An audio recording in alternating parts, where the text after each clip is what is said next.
சூப்பரான ஒரு evening snacks பார்க்கலாமா? இன்றைக்கி அதுக்கு தேவையான பொருள் ஏத்தம்பழம் 2-3 எடுத்துக்கோங்க. மிக்சியில் நல்லா அரைச்சி வச்சுக்கோங்க. தண்ணி சேர்க்காமல் அரைக்கணும். இன்னொரு சட்டியில் பச்சரிசி மாவு, 1/2 கப்பு மைதா, கொஞ்சோண்டு உப்பு சேர்த்து மிக்ஸ் பண்ணி ஒரு ஓரமாக வச்சுக்கிடுங்க. இருக்கட்டும். இந்த மாவில் தான் நம்ம அரைச்சி வச்ச இந்த பனானா பேஸ்ட்டு மிக்ஸ் பண்ண போகிறோம்.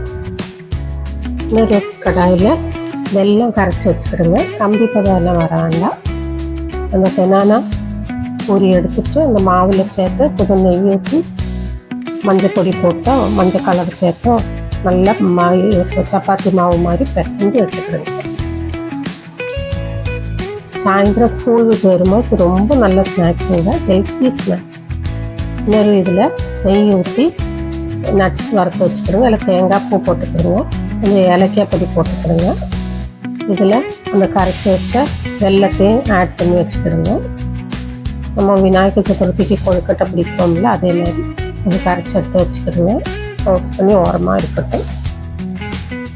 இதுதான் அந்த டப்புக்குள்ளே வச்சு நம்ம இலையில தட்டி இட்லி சட்டியில் வச்சு வேக வைக்க போகிறாங்க. இது ரொம்ப ரொம்ப ஹெல்த்தியான ஒரு ஸ்நாக்ஸுங்க. ஈவினிங் ஸ்கூல் விட்டு வரும்போது உங்கள் ஸ்கூல் பசங்களுக்கு கொடுத்து பாருங்கள், எல்லாரும் சாப்பிட்லாம்.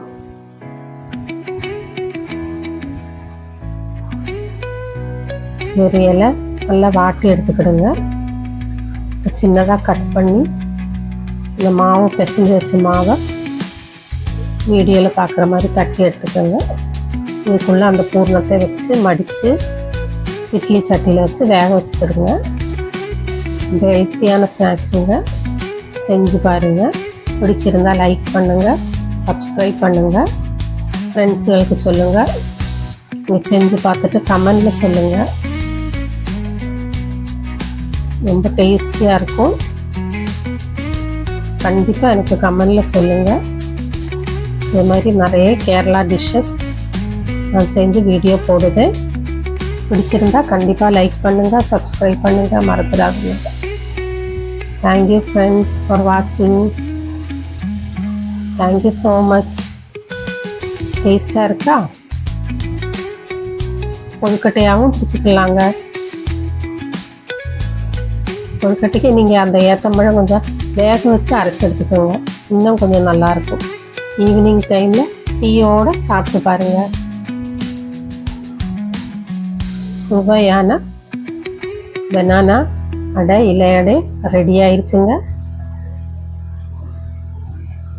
சாப்பிட்டு பார்த்து சொல்லுங்கள், கமெண்டில் சொல்லுங்கள். கண்டிப்பாக நீங்களும் வீட்டில் செஞ்சு பாருங்கள். Thank you friends.